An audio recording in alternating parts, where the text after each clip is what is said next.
안녕하세요. 공주대 천안 에어랩 CPC의 이슬임입니다. 오늘 강좌에서는 로보티즈 표현성님께서 제작 및 공유해 주신 자료들을 편집, 요약하여 재배포하는 것을 목표를 두고 있습니다.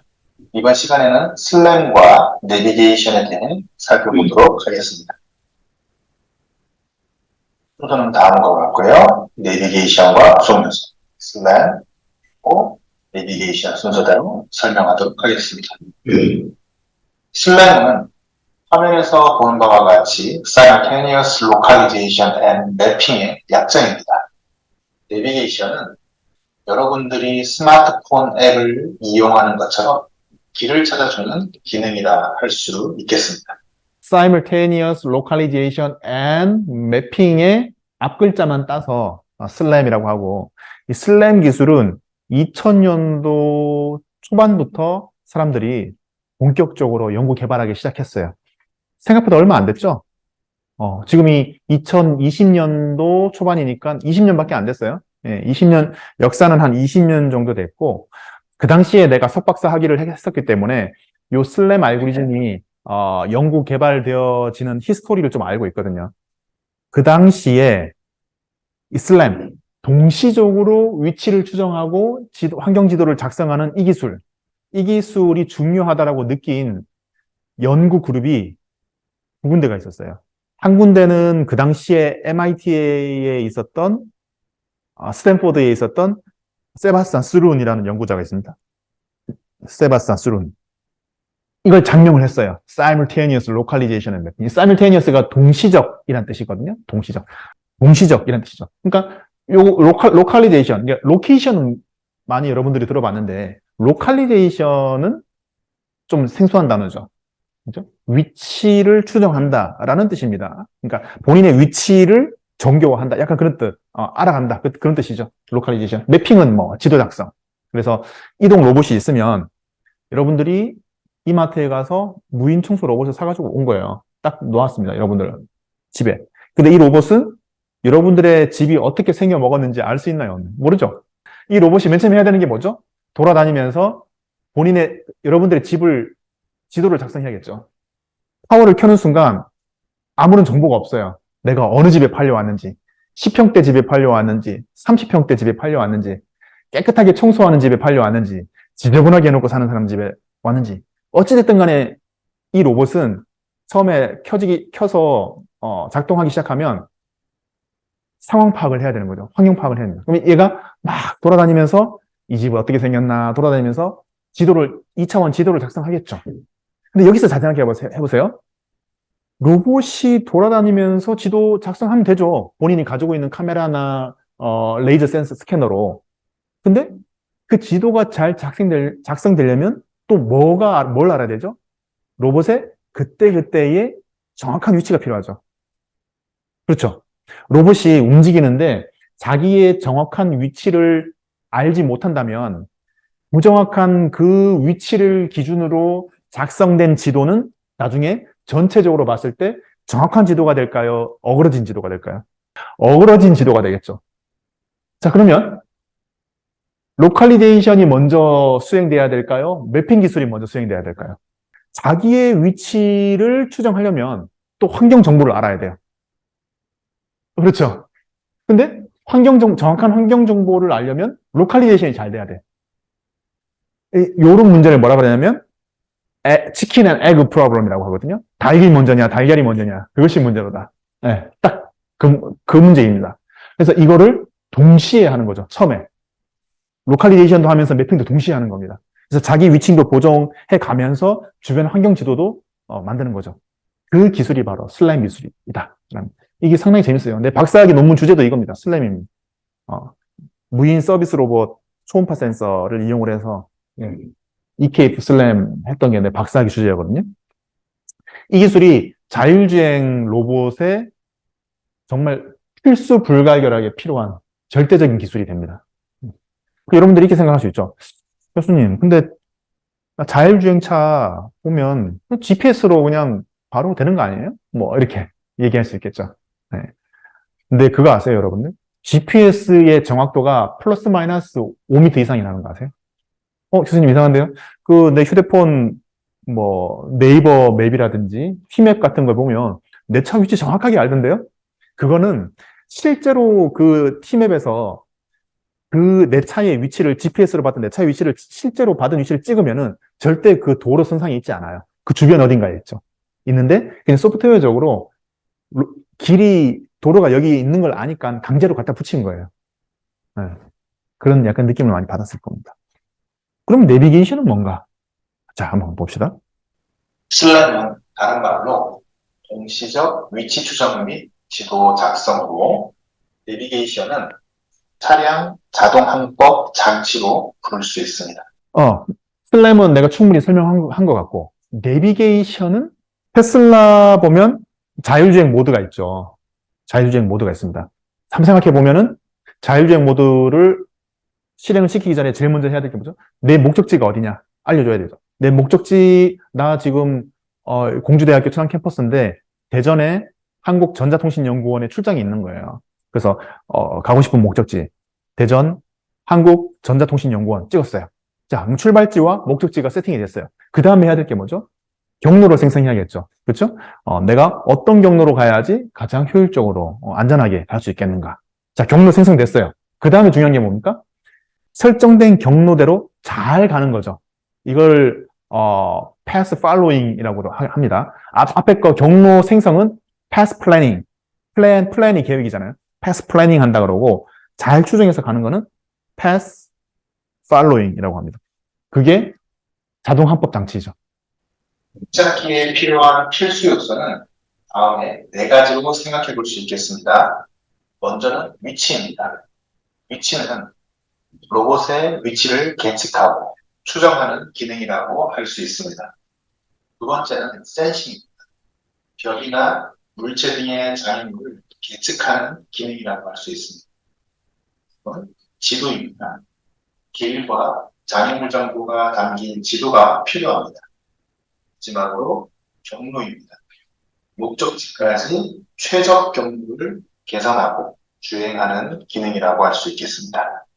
자, 지금까지 여러분들한테 설명했던 정보량만 가지고 이거를 조금 더 부가 설명하자면 로봇의 위치, 오른쪽 바퀴, 왼쪽 바퀴의 선속도, 그거 알아서 누적 위치를 하는 거. 이게 되겠죠? 로봇의 위치. 그렇죠? 그리고 센싱. 아까 전에 내가 설명했던 것처럼 외부에 카메라 센서나 레이저 센서를 달아가지고 주변 환경을 측정하는 거. 지도는 아까 전에 슬램 설명할 때 했던 것처럼 가정 환경의 2차원 평면 지도. 요즘은 다 3차원 지도도 다 만들어낼 수 있습니다. 경로. 충분히 설명했죠? path planning, path following. 예.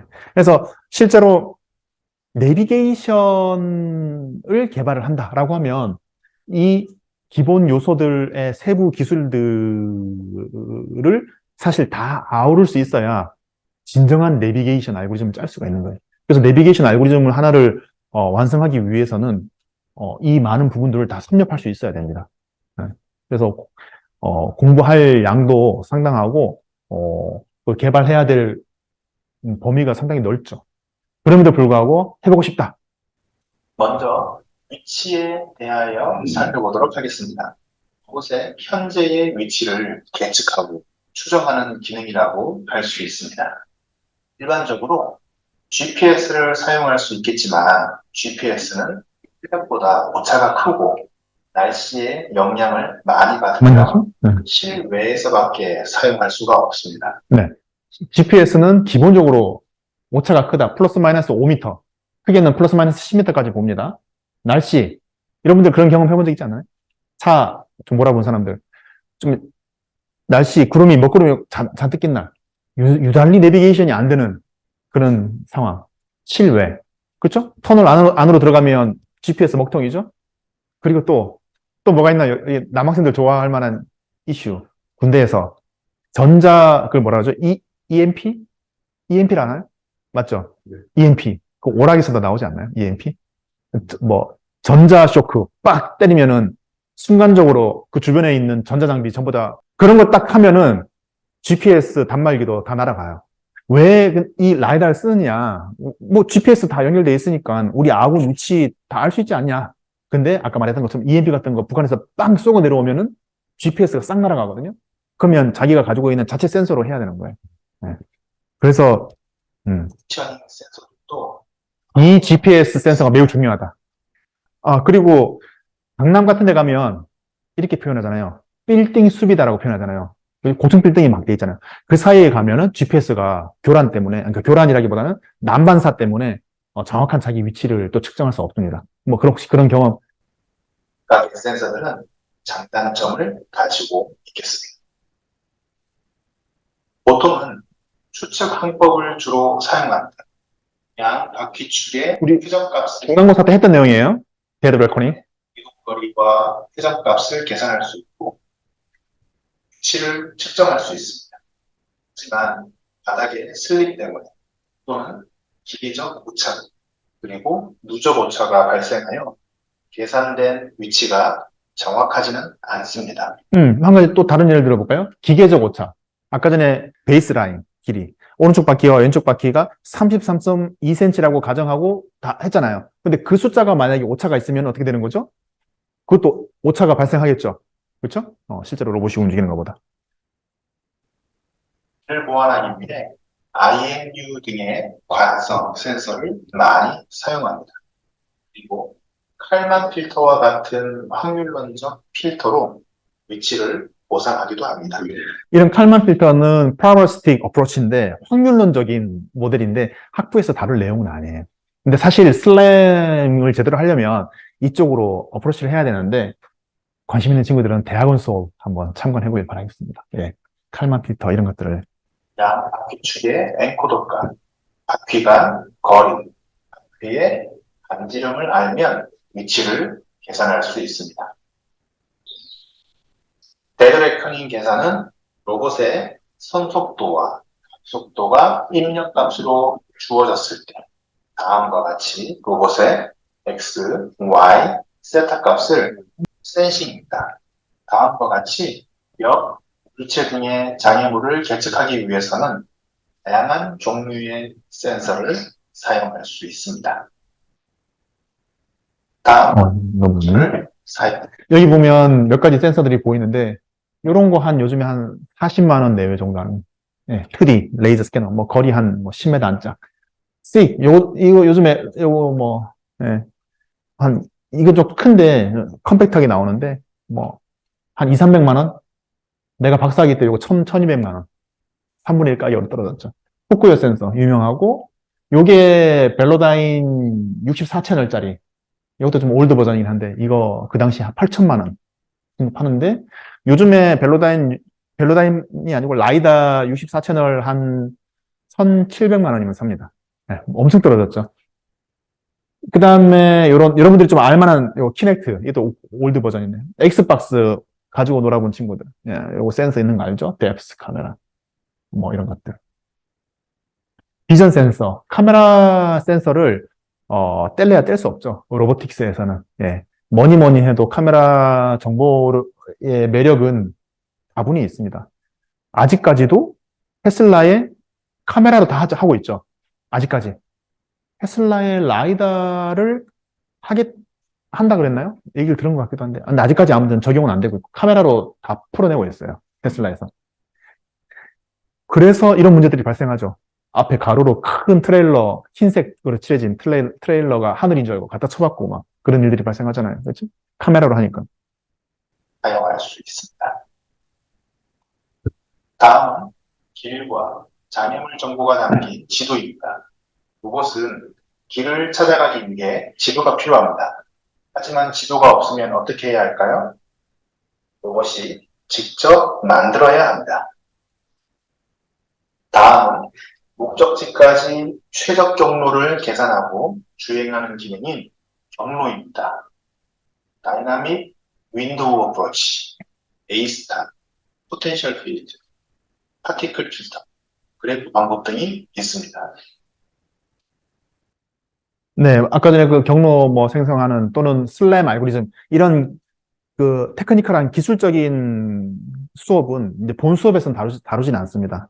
네, 이제 차후 로봇공학이라든지 아니면 대학원 수업에서 이런 것들을 다 다룰 수 있으니까 관심 있는 친구들은 많은 관심 가져주길 바랍니다. 다시 한번 정리해보면 위치와 자, 센서 정보로 지도를 만들 수 있고 이를 슬램이라고 합니다. 네, 그리고 할 수 있죠? 위치, 센싱, 지도 정보로 내비게이션이라고 합니다. 그래서 어떻게 보면 내비게이션의 필수 요소가 슬램이다. 이렇게 상관관계를 할 수가 있겠죠. 이제 슬램을 알아보도록 하겠습니다. 로스에서 가장 많이 사용하였던 패키지는 Gmapping입니다. 오픈 슬램에 공개된 슬램의 한 종류입니다. 이 알고리즘은 버가드 교수님 연구팀에서 개발되었습니다. 라오 블랙웨어라이즈드 파티클 필터를 기반으로 하고 파티클 수를 감소한 버전입니다. 그리고 그리드맵을 사용하는 특징이 있습니다. 병진 속도, 회전 속도, 제어를 기반으로 하는 차동 동형 모바일 로봇, 전방향 이동 로봇에 적용할 수 있습니다. 구글에서 2008년도인가 그 이후에 카토그래퍼라고 하는 패키지, 이것도 로스 패키지예요. 패키지를 배포를 했는데 이게 성능이 아주 좋더라고요. 해보니까. Gmapping보다 카토그래퍼가 성능이 더 좋은 걸 확인할 수 있었거든요. 카토그래퍼로 우리 10학관, 40학관을 한번 3차원 지형 지도를 슬램 기술로 작성해보겠다. 그거를 졸업 논문으로 한번 써보겠다. 뜻이 있는 친구들은 언제든지 환영입니다. 버가드. 이분이 프라바비티 로보틱스 그 책이 있어요. 2005년도에 발간된 책인데 그 저자가 다이어 폭스, 버가드, 그리고 아까 전에 말한 세바스찬 수룬 3명입니다. 이 전부 다 대가들이고요. 세바스찬 수룬하고 이 버가드 교수님은 지금 아마 워싱턴 유니버시티 오브 워싱턴에서 지금 재직 중에 계실 거고. 폭스가 워싱턴이고 버가드 교수님은 독일에 있는 학교에서 학교 이름이 갑자기 기억이 안 나는데 프레이범 학교에서 근무하고 계십니다. 즉 오도메트리가 있어야 합니다. 2차 표면을 계측할 수 있는 센서를 사용할 수 있어야 합니다.